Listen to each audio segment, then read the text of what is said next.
Indonesia merupakan negara kepulauan, memiliki banyak keanekaragaman budaya, serta keindahan alam yang membentang dari Sabang sampai Merauke. Dengan alam luas yang membentang, terselip beberapa kisah mistis di dalamnya. Seperti halnya cerita mistis kota Banyuwangi, Jawa Timur, yang terkenal sebagai kota mistis. Lalu ada pula misteri penampakan orang limun di kota gaib Ketapang, Kalimantan Barat. Berikut, On The Spot merangkumnya dalam kota-kota misteri di Indonesia.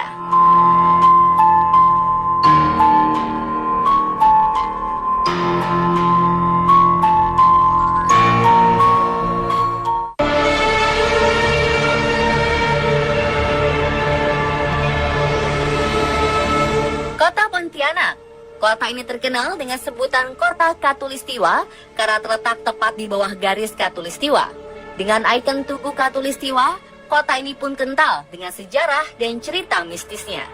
Konon, masyarakat Pontianak yang tinggal di kota ini amat resah dengan keberadaan hantu kuntilanak yang selalu mencuri anak kecil. Karena sejak dulu, kota Pontianak adalah sebuah hutan belantara yang tepat berada di simpang 3 sungai. Di antaranya, Sungai Landak, Sungai Kapuas, dan Sungai Kapuas Kecil. Bertempat tinggal di hutan belantara, sejak itulah masyarakat Pontianak menjadi resah dan berpikir untuk mengusir kuntilanak yang sering muncul di antara pepohonan di dalam hutan. Alhasil, warga yang dipimpin oleh Syarif Abdurrahman Al-Qadri ini sepakat menebangi pohon di dalam hutan tersebut dan mendirikan perkampungan sejak 1771 Masehi. Tak tanggung-tanggung, ide Syarif Abdurrahman Al-Qadri beserta warga di sini tak hanya menebang hutan saja. Mereka bersama-sama membuat meriam karbit yang dipergunakan untuk menembak suara-suara kuntilanak yang berasal dari dalam hutan.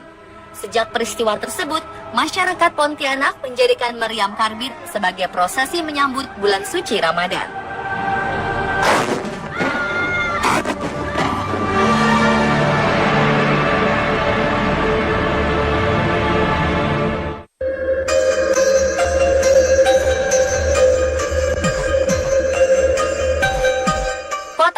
Misterius oleh masyarakat selanjutnya adalah kawasan Padang 12 di kota Ketapang. Kota ini dikenal dengan kota gaib karena berada di tanah kosong seluas 12 km persegi yang dipenuhi ilalang serta hamparan padang rumput yang sepi dan sunyi. Konon di lokasi Padang 12 inilah sosok penampakan sering terjadi dan terlihat oleh masyarakat. Masyarakat yang meyakini bahwa penampakan tersebut adalah wujud manusia kebenaran.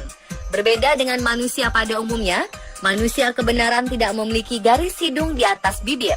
Sebagian besar penduduk asli Padang 12 dan masyarakat Ketapang pun percaya bahwa wujud manusia kebenaran tersebut adalah orang limun yang tergolong manusia suci, jujur, dan taat beribadah.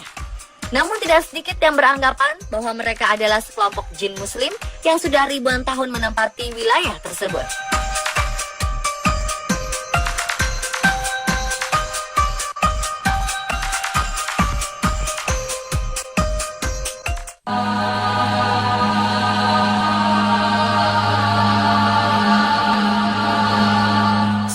Menjadi rahasia umum, kota Banyuwangi yang merupakan salah satu kota di ujung timur Pulau Jawa ini menyimpan cerita mistis tentang ilmu hitam berbau santet. Santet serta praktek perdukunan hingga banyak meresahkan masyarakat Banyuwangi akan keberadaannya sebagai penyebab kematian beberapa penduduk lokal. Mengingat peristiwa besar di tahun 1998 silam, terjadi pembantaian besar-besaran terhadap 100 orang yang diduga sebagai pelaku dukun santet di sebagian besar wilayah Banyuwangi. Peristiwa tersebut dikenal masyarakat Banyuwangi dengan nama tragedi santet Banyuwangi. Meski beberapa orang telah ditentukan sebagai tersangka, tapi sampai saat ini dalang utama dukun santet pun belum ditemukan secara pasti.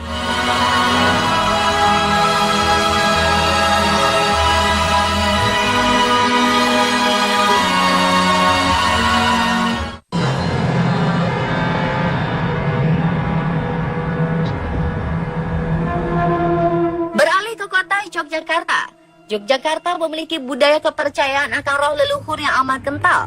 Salah satu di antaranya adalah upacara adat tradisi tahunan Malam Satu Suro di Keraton Yogyakarta. Tradisi yang dilakukan sejak Sri Sultan Hamengkubuwono II untuk menyambut malam 1 Suro dengan aktivitas seluruh peserta mengadakan kirap Popo Bisu, yaitu upacara berjalan kaki mengelilingi kawasan wisata Kaliurang tanpa bicara sedikit pun. Prosesi yang dikenal sebagai simbol prajurit kerajaan yang siap siaga menghadapi serangan Pajang. Terkesan layaknya latihan militer kerajaan yang berdoa dalam hati agar diberi keselamatan. Kemudian ada pula jamasan benda pusaka bersejarah atau pembersihan alat pusaka seperti keris, alat musik serta alat transportasi yang menjadi benda-benda yang diagungkan oleh pihak kerajaan. Oleh karenanya, jamasan pusaka itu sendiri memiliki makna yang amat sakral tentang kegiatan prosesi ritual pemberkatan roh leluhur agar terus menjaga keselamatan dan keselarasan masyarakat Jogja.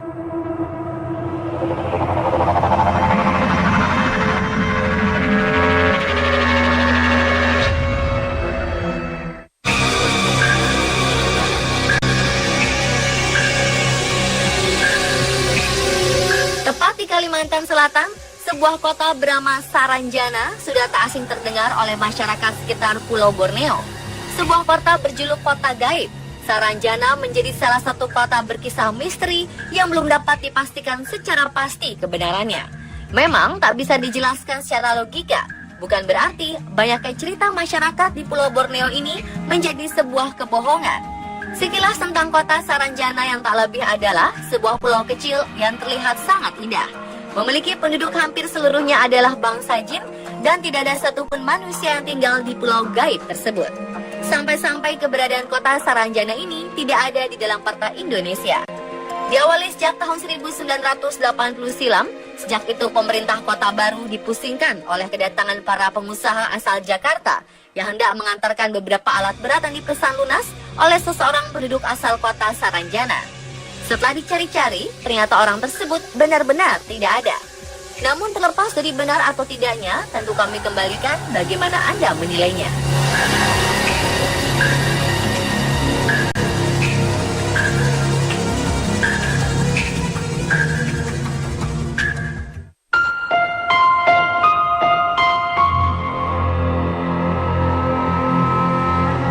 Cerita mistis selanjutnya adalah kisah kota paranormal yang amat terkenal di Indonesia. Kabar mistis ini sempat menggemparkan warga Pati, Jawa Tengah. Dengan paranormal paling tersohor adalah Bos Edi atau Mbah Roso. Kota Pati yang terkenal sebagai penghasil garam terbanyak di Indonesia ini mendadak menjadi kota berjuluk 1000 paranormal. Hal ini diperkuat dari letak geografis lokasi Pati yang dikelilingi oleh beberapa makam tokoh spiritual yang sangat kuat. Di antaranya adalah Makam Sunan Kalijaga, Makam Sunan Kudus, serta Makam Sunan Muria. Layaknya tanaman yang tumbuh subur, aktivitas paranormal di sini pun semakin banyak dikunjungi beragam orang yang tak hanya berasal dari Pati, Jawa Tengah. Pengunjung yang berdatangan berasal dari kota-kota besar di luar Pulau Jawa meminta pesugihan atas usahanya, namun tak semua menjadi berhasil dan kaya.